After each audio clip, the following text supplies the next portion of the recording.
Mr. Speaker, today is a terribly sad day for our country. A country which had so much prospects. First black nation to attain independence, the shining black star of Africa. We used to be the poster child of economic growth, of democratic stability. This was a country that African nations were asked to emulate. Today, all of those gains have been eroded. We are at the precipice. We are on the brink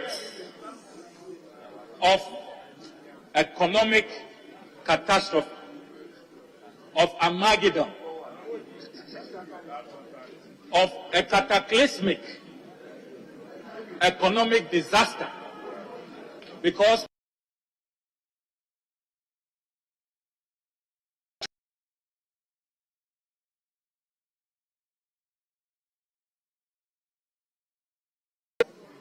obnoxious and irritating is the minister's opening remarks that this is a time to rejoice in the Lord.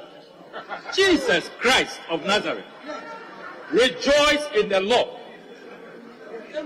The minister forgets that in Proverbs chapter 29 verse 2, the Bible says that when the wicked rule, the people mourn, the people groan.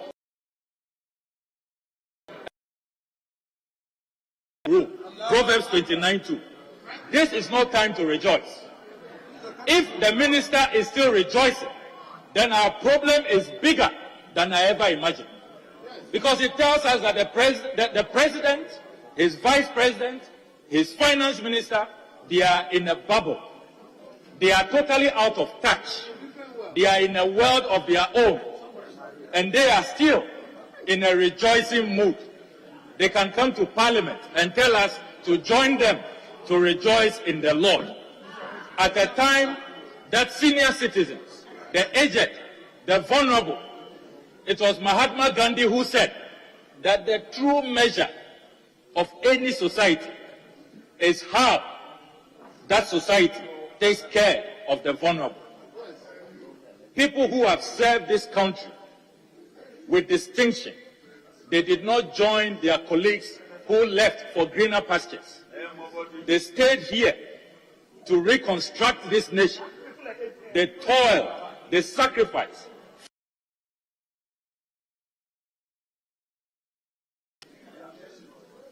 Are being taken away from them. Pensioner board holders.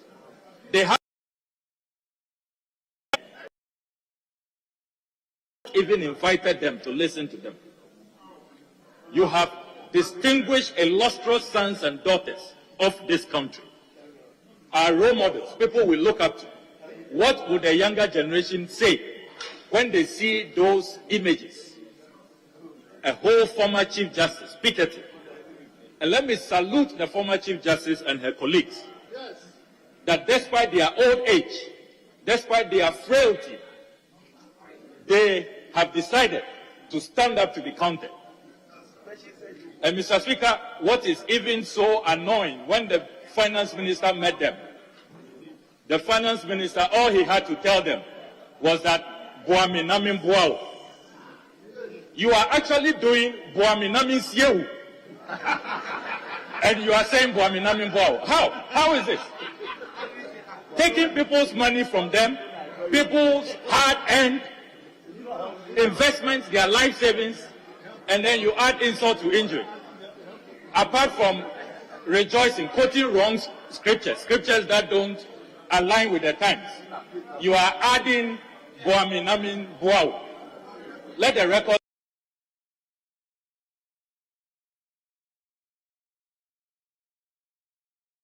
all the things we have heard today from the finance minister. is what the former Chief Justice, the Venerable Ofori-Atta, calls dubious explanations. All royalties paid to her. Dubious explanations. Mr. Speaker, this finance minister is still blaming Russia-Ukraine war, so-called exogenous factors.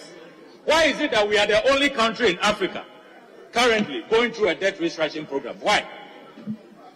The only country going through a domestic debt restructuring program. Why?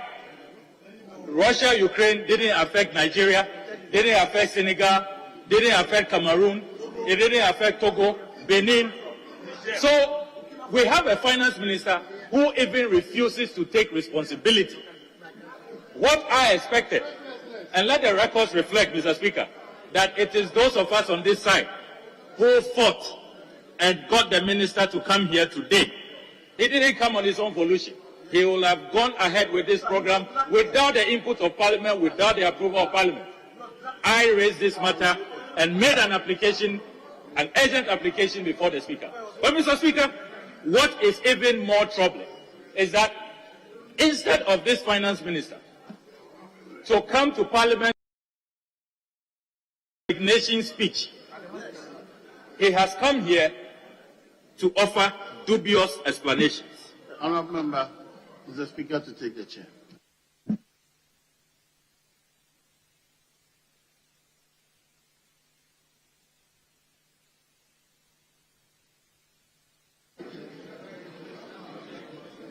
Yes, Honourable Member, you have two minutes. Two.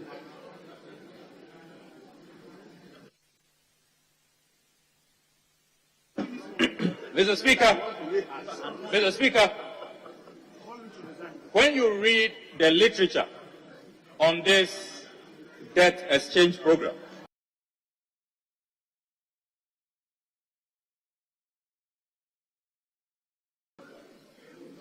and the few countries who are unfortunate, unlucky, who are doomed, like Ghana is today, are asked to adopt the Jamaican model. What did the Jamaicans do? Mr. Speaker, immediately they ran their country into the ditch. The Prime Minister of Jamaica, in 2011, Prime Minister Bruce Orett Golden, resigned. The Finance Minister resigned. The Governor of the Central Bank of Jamaica resigned. Mr. Speaker, that governor was called Derek Latimberdi. Brand also did is that they collapsed 40 public institutions. 40. In making appointments, elevating people to ministers of state, increasing the size of government. Mr. Speaker, the records of this House rather show that between last year and this year, government expenditure has gone up by 82 billion Ghana cedis. Can you believe that? At a time, you are taking pensioners' money, taking individual bondholders, when you promise them that there will be no haircut. Honourable Member, your time is up. Just 10 seconds, Mr. Speaker. The Jamaican model is important. I'm wrapping up. The Jamaicans also established an economic program oversight committee, which included local business community, MPs, government officials, to oversight. They also implemented a fiscal responsibility law to make sure that debt to GDP does not exceed 60%. And they sought parliamentary approval for all of this. They carried the people along. The finance minister has deviated from this gold standard. And this finance minister must go. I support the demand for a resolution by this House that the pensioners, bondholders, the individual bondholders should be exempted from this draconian, Ken Ofori-Atta inflicted, Dr. Bawumia inflicted, President Nana Addo Dankwa Akufo-Addo inflicted debt exchange program. I thank you very much, Mr. Speaker.